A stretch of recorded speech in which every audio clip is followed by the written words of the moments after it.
Nabitin din ako. Oo. No? Ano part, Pinky, yung pinaka nabitin ka? Noong una pa lang, nung sinabi na niya yung sa pinsan niya, Oo. I was expecting more. I mean, not just about the former speaker, Martin Romualdez. Also give a, some sort of recap, what has happened and what else. Yan, kita nyo. Speaker Martin Romualdez sa sona ni Pangulong Bongbong Marcos ay sa Pangulo, malapit na raw kasuhan ng kanyang pinsan kaugnay sa Kita nyo, malapit pa lang. In fact, ma'am, on Wednesday, we actually have a gathering prepared to echo the voice of Filipinos from all over the world. Yes, oo. Meron tayong rally sa Wednesday, July 29 sa harap ng ICC. And this is a Free Duterte Now rally. And we will talk about the injustice that was done to President Rodrigo Duterte. Ninyo na at ang maganda rito, Bes, hindi yung vlogger na 1 buwan, 3 buwan, 4 buwan, hindi. Hanggang election ito, 2028. Ngayon, ang gagawin nyo lang dito, hindi kayo magbablog ng kung anong gusto ninyo. Hantayin ninyo yung ibababa ko na message sa inyo para yun ang ibablog ninyo. Yes. Good morning mga kasama. Nandito naman tayo si Kuya Goods nagbabalik. At syempre kung di ka pa nakasubscribe, subscribe na lang po at hit mo na rin yung bell para lagi kang updated sa ating mga video. Yun na ba yun? Yung Sona? Kala ko matindi. Kala ko may mga sasabihing maganda. Wala ho pinagkaiba sa kasinungalingan na naman, sabi ni Aling Ledesma. Kung ano ho yung binanggit doon sa Sona, kayo ho ba mapapabilib doon? Yan ang papasadahan natin ngayon. Pero andyan po yung join button kung gusto mo sumali sa ating komunidad. At siyempre sa dulo ng ating video, yung shoutout segment natin. Ang daming plastic ng mga politiko. Dahil dito sa makikita nyo, mapapanood nyo, ilan yung mga politiko dito na sobrang parang himod para sa pwesto. Siguro mga 2 yung nakuha natin video dito. At siyempre, pasadahan din natin kung ano ho yung mensahe ni BP Sara. Actually, kahapon pinanood natin yung Sona. Rocket ship daw, magpapadala. Oo, rocket ship daw sa airspace, ha? Wala nga kayong planta ng refinery. Sa Pilipinas, rocket ship pa naiisip.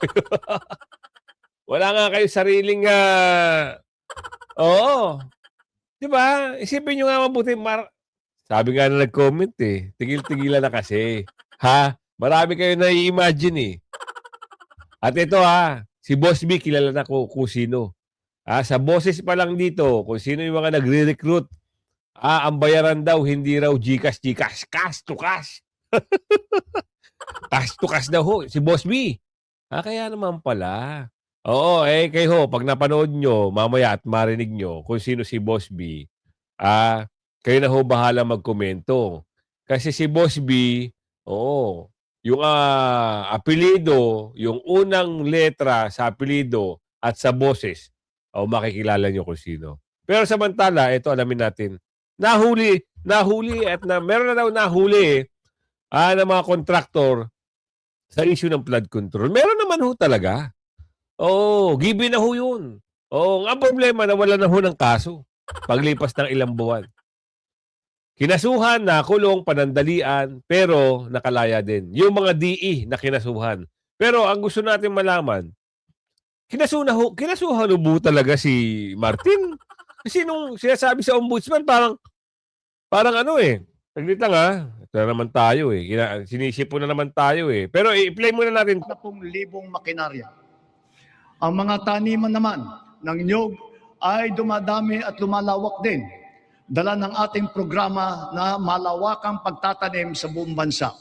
Meron pala kayong malawakang pagtatanim. Bakit hindi namin alam yan, ha? Balik tayo sa sinasabi ko. Distraction talaga itong minsan. Pag umaga, na-atake tayo. Minsan talagang nagbabara na naman tapos tutulo. Nakakahiya, pag sa harap ng camera. Buti nila maagap tayo. So, nagtatanim pala kayo. Hindi namin alam, At ang alam namin, wala ho kayong mga ginagawa, kundi mag-ipon lang na mag-ipon. Kasi ngayon ang balita ni Aling Ledesma ay uutang pa para mapunuan yung pagkukulang ng 2026 budget. Wow, papaldo. O pero dito, wala akong alam na nagtatanim sila. Nakapagtanim na tayo ng 18 milyong puno. At layunin po natin na sa pagkatapos ng administrasyong ito, makakapagtanim tayo ng 100 milyong puno ng nyug sa Pilipinas. Anak ka ng bugin, nyug lang pa. Hindi nyo gayahin. Yung magandang bansa, Australia, New Zealand, talagang may programa ang gobyerno. Na talagang everyday, hanggang mayroong bundok, nagtatanim ho sila. Ito, yan lang ho, babalita nyo, nagtanim. Kasama ko kayo sa nagtanim, tatanong lang ho kami, Palakpakan na naman yung mga Gagarantiya Yung iba plastic, yung iba sip-sip, yung iba na namumblema na, yung iba dito, hahanap na naman ng mamalitahin. Kita nyo yun, si Ilong Ranger, hindi naman nakikinig eh. Kita nyo si Ilong Ranger, ayun, nasa dulo. Ito yung mouse ko, yan si Ilong Ranger. Wala ho nakikinig eh. Paano? Puro kwentong kotsero mga sinabanggit dito. Ito ang tatag ng ating industriya ng nyug hanggang sa mga susunod na dekada. Kita nyo, nyug lang pala pinagmamalaki. Pero anyway, lipat tayo. Mas maganda pag-usapan itong sinabi dito na, meron ba makukulong na pinsan mo o wala? Gentlemen, good afternoon. Mga kababayan ko, naririto ako muli upang tuparin ang ating katungkulan at magbigay ng ulat Upang tuparin daw ang kanyang katungkulan na ano po? Ano ho yung katungkulan nyo? Kasi yung mga sinabi nyo last na, wala ho natupad.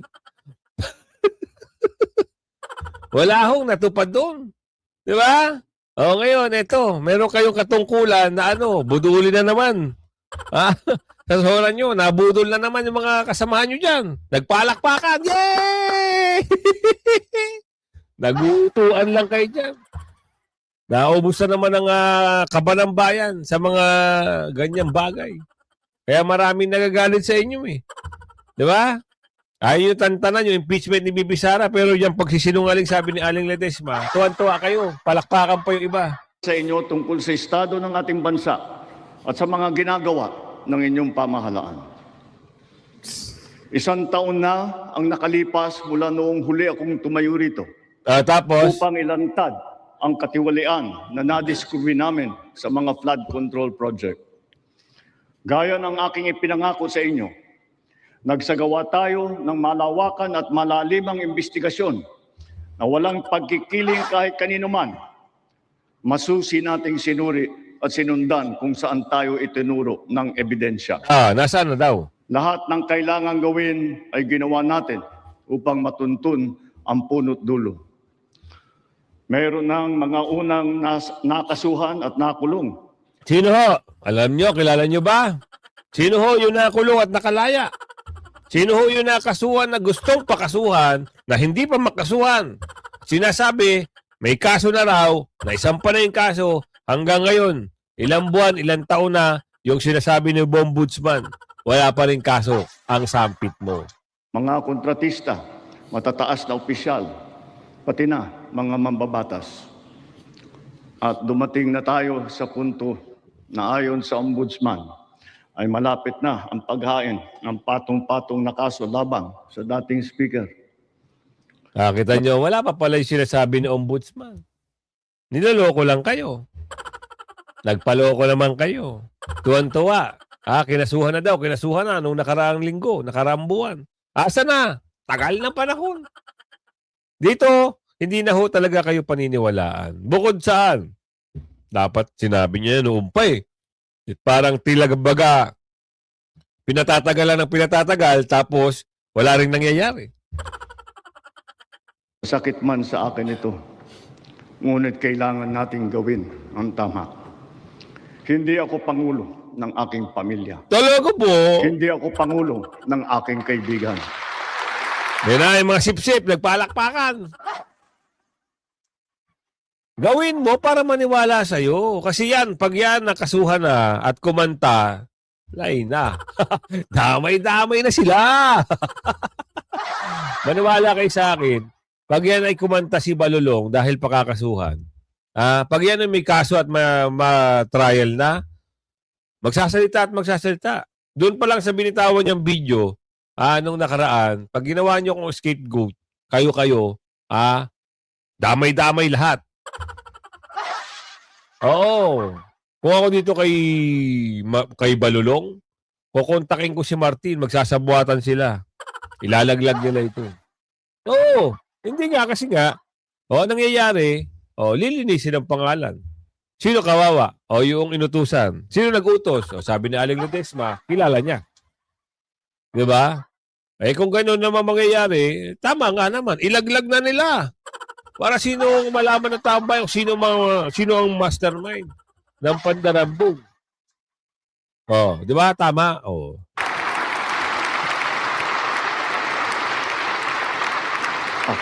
Hindi siya makapag-isip na maayos. Bakit? Labag sa puso niya eh. Pisan niya yun eh. Di ba? Kailangan niyang gawin, sabi ni Aling Marie. Dahil kung hindi, siya ang masisira. Ay Pangulo ng Pilipinas at ang tungkulin ko ay sa inyo, ang aking mga kapwa Pilipino. Hindi naman. Hindi na pala. Narinig niyo ba yun? Ulitin natin ng konti Siya daw ay Pangulo ng Pilipinas. Nako! First Lady Luis. Ay, wala na. Lumampas na. Anyway, nakita niyo naman ang kanyang speech. Speech for today. Siya daw ay Pangulo ng Pilipinas at tungkulin niya raw pagsilbihan ang mamamayang Pilipino. Yun na ba yun? Kaya napatanong yung mga anchor, yung mga news anchor, kamusta ang ikalimang sona ng Pangulo? Satisfied ba kayo? Natuwa ba kayo? Nainis ba kayo? Hindi ba kayo nagbasag ng mga kung ano-ano sa bahay nyo? Nung narinig nyo to? Napapatanong lang tayo. Kasi mismo ito mga news anchor na to, napapaisip, ayun na pala yun. Akala namin nagkwento lang. Pasok natin. ng Pangulo. Yun na pala yun. Nabitin. Nabitin ako. Nabitin din ako. Oo. No? Anong part, Pinky, yung pinaka nabitin ka? Noong una pa lang, nung sinabi na niya yung sa pinsan niya, I was expecting more. I mean, not just about the former speaker, Martin Romualdez, also give her, some sort of recap, what has happened and what else. Yan, kita nyo, napuna din ni Pinky Web. Pinky Web ba? Napuna na rin niya eh. Kasi kung naipasok mo yung kwento na yun, na konti na lang, pakakasuhan na, dapat sinabi mo, dapat kasuhan na, madaliin. Ay wala, yung mga salita, iniisip pa eh. Baka mamaya, lagot siya sa pinsan niya. Di ba? So, wala namang problema daw sa kanila yan dahil sila rin naman na nakaupo. Paano? Pagtapos ho ng termino mo. Ang tanong, di ba? Paano pagtapos ng termino niya? Ano mangyayari? Kung sino ho yung nakaupong presidente, siyempre, bawi-bawi din yan, sabi ni Aling Marie. Ginipit niyo yung dating busy niyo eh. Wala naman ho kayong pantatapat kay Bibi Sara. Meron sila nagpapalabas na, tatakbo daw si Lenny. Pantatapat daw kay Bibi Sara. Halos na raw, pantay na raw ang ratings eh. Ang survey, wow! Kailan niyo pa nalaman yan? Kailan niyo pa nabalitaan na pantay na yung trust rating at gusto ng tao si Ate Lenny? Sige nga. Kahit sino pa ipantapat niyo kay Bibi Sara, laglag ang tuka. Walang aabante. Maniwala kayo sa akin. Yung pagkukulang dito. Going to happen. Para bang ganun? Tsaka yung importante dun sa survey also na gustong marinig ng tao, ano yung reforms na kanilang gagawin. Kasama ko na yung sa PhilHealth, yung sa Universal Healthcare Law. Yun Kumbaga din. hindi lang yung flood control, pati yung ibang aspeto. Anti-corruption drives, gustong marinig ng tao. Oo. Ano yung reforms that they will institute para hindi ito maulit? Kasi ano ba to? Buong buhay na lang natin. Hanggang anak ng anak ay ganitong klaseng pamamalakad ang ating haharapin. Oo. Hindi naman tama yun, di ba? Pati yung system laws, hindi yan agad-agad mapapatupad. Kailangan pa Totoo. pala ng batas. Totoo. Oo. Kailangan Doon nagpalakpakan yung mga congressman na mga maleta gangos eh. At saka yung mga alam mo mga sip-sip. Nung sinabi daw na yung system laws, hindi nyo nga magawa ng paraan itong naglolobuhang kuryente. Tapos gagawa nyo pa, yung solar panel daw. Kailangan pa raw ng mababatas unggoy. Bakit? Nabili nyo ang araw? Sipin nyo buti pa ang China. Sipin nyo nakagawa sila, buti pa ang Amerika, buti pa ang ibang bansa na mga galing. Gumagawa sila ng alternative na sa electricity na pwedeng gamitin natin na hindi tayo kukonsumo ng napakaraming pera.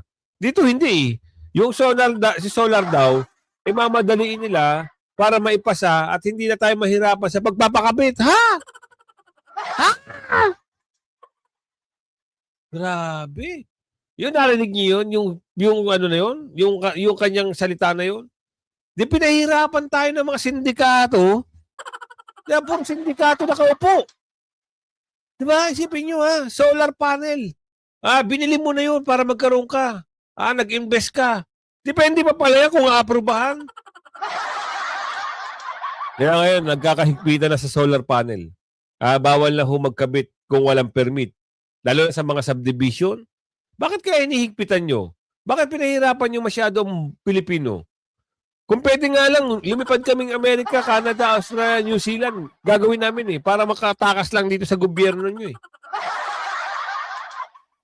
Ibang klase, no?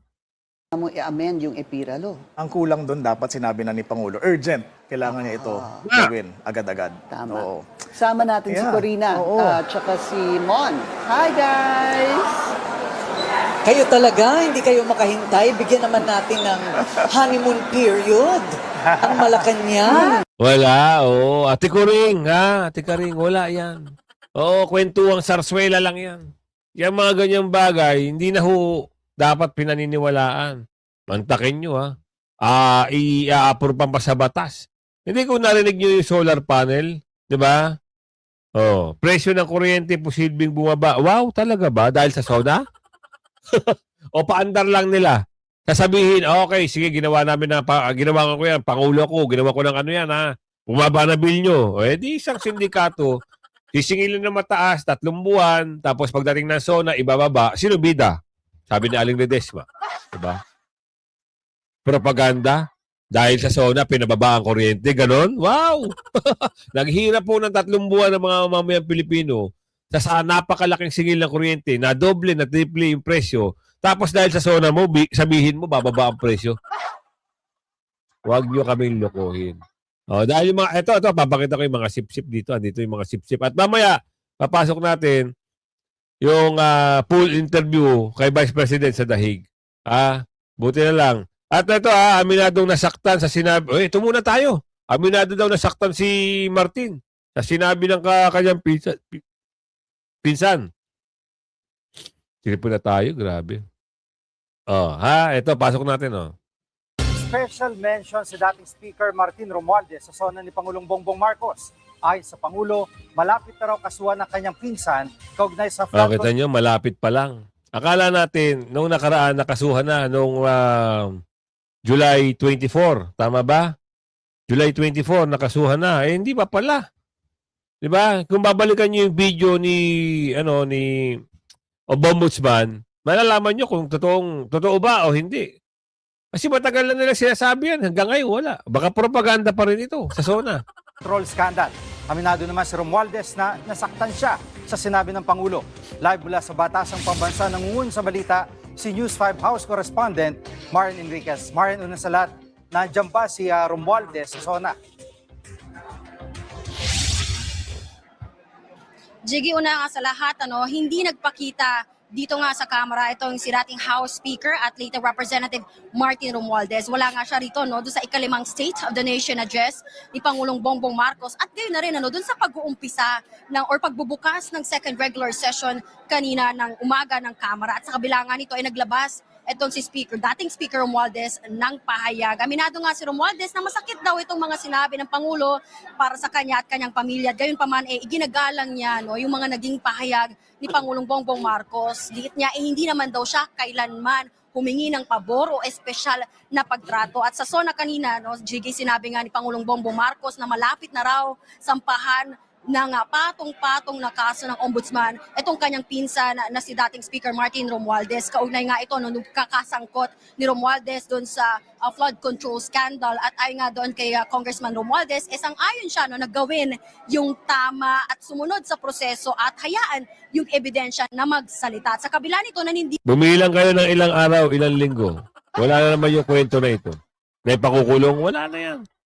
Hindi na matutuloy yan. Hanggang sa makalimutan na naman ang issue ng flood control dahil nakatuon sila sa impeachment. Yan ang kwento eh. Diyan iikot yung script nila. Ngayon, dito tayo sa mga, pasok pa ba natin yung mga sip-sip? Wag na. Oo, wag na. Kasi baka magalit na naman kayo kay Anta Clara eh. Dahil yung bunganga ni Anta Clara minsan, hindi nyo maintindihan.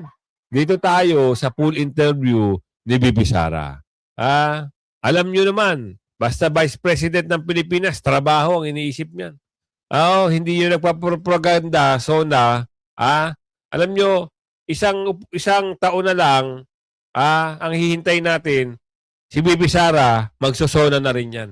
Abangan nyo, ha? Ito yung kanyang full interview. Vice President Inday Sara Duterte, welcome back to the Netherlands. Kamusta po kayo, ma'am? Thank you for the welcome, and I welcome as well our mga kababayan na galing sa iba't ibang bansa na nandito sa Den Haag. I'm okay, walang problem. VP Inday, I think a lot of people wants to know, kamusta po ang inyong ama, ma'am? That's the burning question naman all the time. Okay lang naman siya, wala po siyang problema. We had productive discussion about politics. So ang gusto lang, naubos yung oras namin sa kakatanong niya sa estado ng politika sa Pilipinas. Ma'am, it seems that notably 30 minutes early yung pag-out niyo, ma'am. Is this a new development? Kasi 2:45 pa man, ma'am, wala pa nag 3 o'clock. 1:30, 2:30. Sa oras naman di ay? 2:44 pa, ma'am. May oras. 2:44 pa, ma'am. 2:44, so 15 minutes early. Mga 20. Wala akong kabantay. Wala akong kabantay. Okay. Actually. But everything is okay naman so far, ma'am. Di tingali to, no? Wala ka, VP. Actually, nag-chismis magod mini Pierre ni kaganina. Tapos, insulti na ang security na I have to go I have to go. And then PRD requested 5 minutes extension para lang mahuman ang chismis ba. But said no, not today. But on any other day, yes. So I was thinking maybe, I don't know. Okay. I do not know. Basta na siya lain na schedule pa. Okay. VP Inday, yung recently concluded mo na meet and greet sa London, nakita ng buong mundo na solid talagang suporta sa iyo ng taong bayan. That's basically the trust and confidence of overseas Filipino workers just for London alone. How do you feel, ma'am, seeing that particular crowd? Well, heartwarming at nakakaiyak dahil karamihan sa kanila kapag na face-to-face na, ang una talaga nilang tanong is kamusta na si Tatay Digong. At kung hindi man yan, ang sinasabi ay ipaabot mo yung aming pagmamahal at pagdarasal kay Tatay Digong. So, karamihan talaga doon yung kanilang pangungulila kay President Duterte. VP Inday, in as far as a positive development is concerned, yung results sa dalawang survey Pulse Asia and SWS, talagang nakikita na yung trust and confidence and your ability to lead in as far as being the Vice President of the Republic of the Philippines is concerned has resonated to the millions of Filipinos. How do you feel, ma'am, na steadfast, steady, strong pa din ang suporta sa iyo ng mga Pilipino in comparison to what is alleged by some? On that point, I am truly blessed. favored ako ng Diyos sa ganyan na bagay. Hindi ako makapag-explain sa mga surveys dahil hindi ko naman alam paano yung ginawa o kung sino ang nagpagawa niyan. Pero lagi lang talaga ang sinasabi ko kapag merong survey na lumalabas ay nagpapasalamat ako sa patuloy na pagtitiwala ng ating mga kababayan sa akin, sa aking mga kasamahan sa OVP at syempre sa aming opisina. VP Inday, on a different matter, were you able to watch or perhaps read a transcript of the State of the Nation's address ni BBM? Ako nanood ng SONA live last year. And Sabi ko sa inyo, hindi nanood si VP Sara eh. Buti nga, tama lang yun, di panoorin. Para madala. Oo. Tapos ang panonoorin natin, yung SONA ni VP Sara. Ayan ang abangan natin. wala akong planong basahin ang nilalaman ng SONA o kahit man ng summary dahil I truly believe it is a waste of time Tama. of the Filipino people. VP, marami po ang nagtatanong, how do you maintain the radiant glow na talagang shining, shimmering, splendid ka talaga? From SONA to beauty and wellness. Akit kundi. Kasi ma'am, ang dami nagtatanong ma'am, how do you keep such a radiant glow knowing na kabilat kanan yung atake sa iyo ma'am, may it be personal or political? Hindi ko lang alam ha, sandali lang. Gusto ko lang matanong kung hindi ba ganito ang glow ko noon, 2022? Actually, mas ma'am, mas grabe. Yes. Wala man kasing difference sa akin simula nung 2022 hanggang ngayon. Siguro nadagdagan lang yung skincare kasi nga. kasi nagkakaedad, di ba? Pag mahirap na pag 38 ka lang, tapos namumukha kang 68. kaya Guilty, mapuntaan na yun. Ma'am, wala akong pinapatama. Kasi meron tayong kilala na 68 pa lang pero mukha ng bangkay. Wala naman nagbago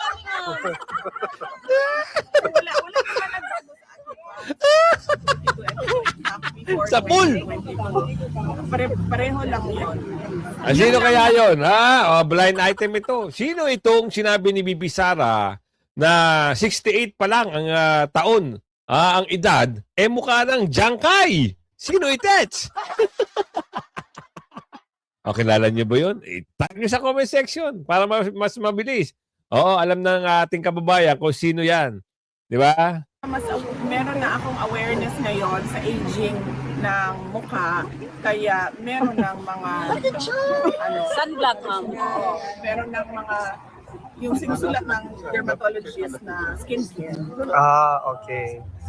VP, meron bang gustong ipahatid si former president sa mga Pilipino, ma'am? Na alam niyo naman talaga, ma'am, we have been doing this for more than a year, but strong and steady pa din. In fact, ma'am, on Wednesday, we actually have a gathering prepared to echo the voice of Filipinos from all over the world. Yes, oo. Meron tayong rally sa Wednesday, July 29 sa harap ng ICC. And this is a Free Duterte Now rally. And we will talk about the injustice that was done to President Rodrigo Duterte. Pinaalam ko ito kay President Duterte at sinabi ko sa kanya na I do not think this will help your case since from previous rallies napapansin namin na kinukuha ng ICC yung mga sinasabi natin at ginagawa nilang basihan sa kanilang mga desisyon. And then he said na bakit pa kayo mag-rally? What for? Sabi ko, para lang malabas namin yung galit namin. At marinig ng buong mundo yung galit ng mga Pilipino sa ginawa sa iyo. And then sabi Yan sa 29, which is bukas, sa harap ng ICC Detention Center, magkakaroon ho ng pikit o rally, o peaceful rally ito ha. Dahil bawal ho yung kaguluhan.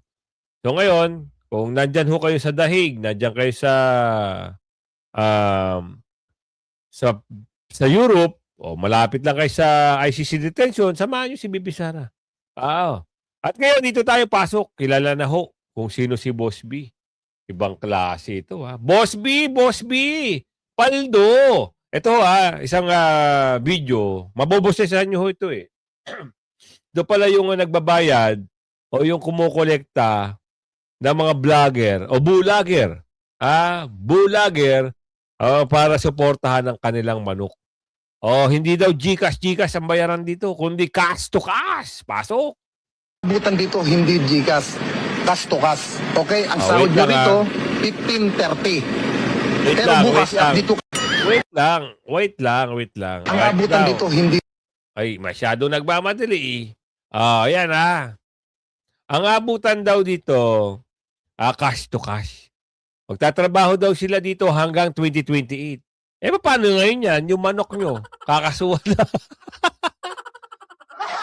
Ito pala yung Ewan ko lang kung totoo to. Nakakuha ko lang yung video totoo kaya ito? Ito pala yung sinasabi ni Boss J, J. Guevara, na yung Boss B, makikilala mo. Kasama pala sila dito, daw di umano. Pero yung boses, hindi ko kilala sino ba itong nasa baba na to. Hindi ko kilala yan Yung boses makikilala nyo kasi pamilyar Tama ba? Kayo nang balang humusga. ang abutan dito, hindi GCash. Cash to cash. Okay? Ang sahod nyo rito, 15.30.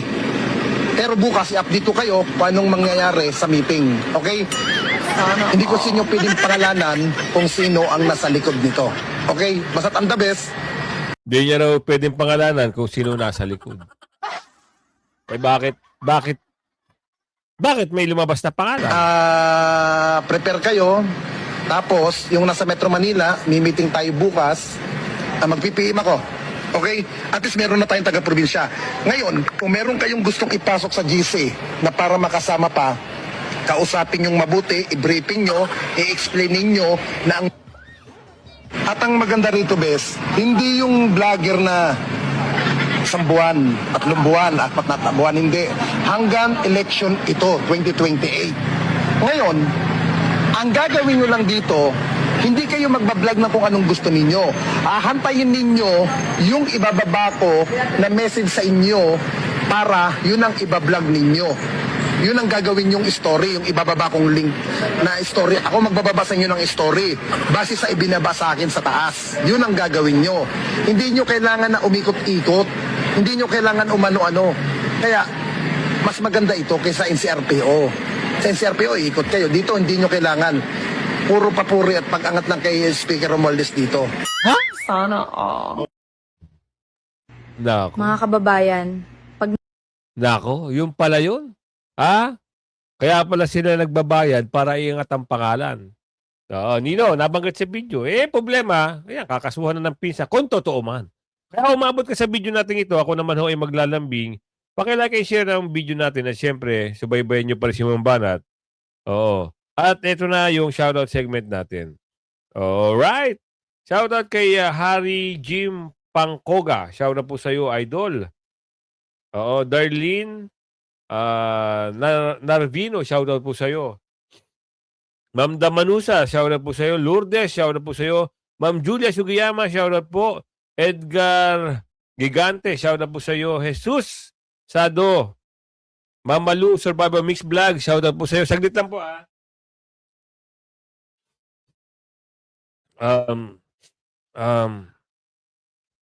si Melchor, Melchorita Espinosa, shoutout po. Rayban 20, si Idol, laging nandito. Cynthia Dayal, shoutout po. Eduardo Mendoza, Bebot Colapo, shoutout po sa inyo. Jean Gumahin, Johnny Boy, shoutout po sa iyo. Saglit lang ulit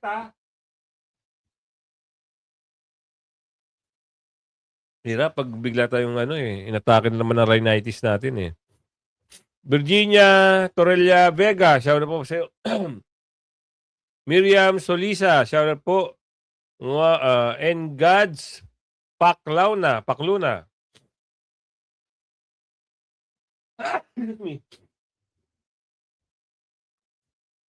Desbala. Jean Kwan. Shout out po sa inyo. Excuse me. Ay, nako. Sorry naman. Bayad by. Leop. Joffrey Bolango. Shout out po sa inyo. Gina Aguirre. Evangeline.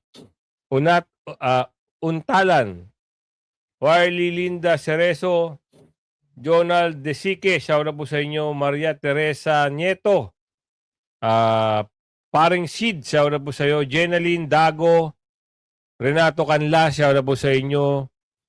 June Aquino. Aladin Tumata. Jean Peñalosa. Raul Catamco. Jerry Briones. Lourdes. Cynthia Dayal. Rayban 20 again. Shout out po sa inyo. Padilla, 20,000 hotmail. Olamino Lierio. Rolly Araujo. Nomite Sagpo. Cristina Revalo, shout out po sa inyo. Salazar Rambonita. Rodelio Cruz, shout out po sa inyo. Cesar Macaranas. Mix Vlog by, shout out po sa inyo. Yan, kung umabot ka sa video natin yan, sa dulo ng shoutout segment natin, yung hindi masya-shoutout po, pasensya na, baka natatabunan. Hanggang sa muli, like and share. Bye-bye!